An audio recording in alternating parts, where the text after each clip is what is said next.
Hi guys, Dwayne Duxon here with the Farm Tender What's Hot report for this week, and I've got Mike Pickard with me, and we're at Goondiwindi or Goondiwindi. Now tell me, Mike, is it Goondiwindi or Goondiwindi? It's pronounced Goondiwindi by the local Aboriginals. Yep. And spelt differently. Yeah, righto. So we better get that one right because we're up here and it's actually raining at the moment. So I think 11 mil in town overnight and more forecast in the next couple of days. So what's the season like around here, Mike? Well, it's on a knife edge at the moment. There are a few crops could go either way. There's a few being cut at the moment for hay to help the feedlots out on the inner downs. But with the rain here, will benefit the crops and maybe enable the farmers to get some grain on the ground. So that's what's needed here, and nothing will be knocked back. It's a very good drop of rain so far, and hopefully it continues. Yeah, from Moree through to Goondiwindi, and then we're north of Goondiwindi now. There are some crops that look okay. So I'll just run through. I've been on a bit of a road trip to see all the staff and left Bendigo last week. And Bendigo to Kerang looks good. Kerang sort of went inland to Manangatang through the Victorian Mallee. Looks okay. Earlier crops are best. Later crops are struggling a bit. Right through to Mildura. Then this is obviously a week ago, so things could have changed in that period. Then went through from Mildura through the Milawa and the Riverland, which is really struggling. And then you get up into the higher area from Truro, South Australia, through to Adelaide. Looks absolutely magnificent. I then went from Adelaide to Burra, and that looks magnificent as well. And then it starts to dry off again, obviously through places like Broken Hill, Cobar, Burke, Walgett. And then you get to Moree and it starts to look a little bit better. And obviously here at Goondiwindi now. So it's been a real eye-opener of how it looks anyway. So that's the trip. Heading back down the Newell tomorrow. So I'll give you a bit of a report next week on how it looks. So we're selling quite a bit of cane trash, or cane top as Mike called it. Just explain a bit about that, Mike. Mainly it's the leaf section of the top of the sugar cane. Yep. It's better than straw. Yep. But not as good as obviously hay, barley hay or wheat hay. Yep. But it is a good option instead of straw. Yep. So now we're selling a bit of that, which is good.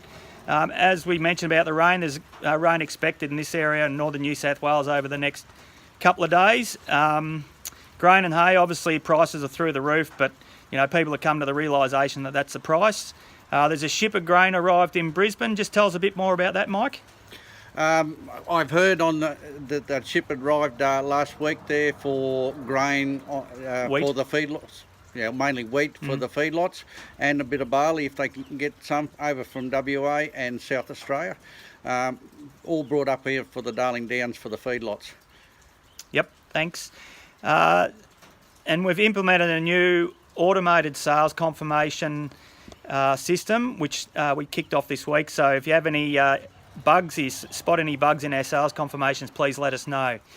Big week for lambs and suckers, and suckers made $292.20 this week at Wagga, which is an amazing price for a sucker, you know, something like 2 or 3 months old off mum. So just on the machinery and equipment side, we sold a Schinkel V-Rake hay for 14,000 plus, a Kuhn 50.2 spreader for 35 plus, a Horde Bagshaw air-seeder cart for 50 plus, a John Deere 6030 for 18 plus, a Balearis tractor for 15 plus, a big buck ripper for 20 plus, 44-foot stock crate for 40 plus, a Gibson fodder box for 15 plus, a Famson tubulator for 8 plus, a Jayden square bale stacker for 40 plus, and a Crone BP 12 130 for baler for 25 plus.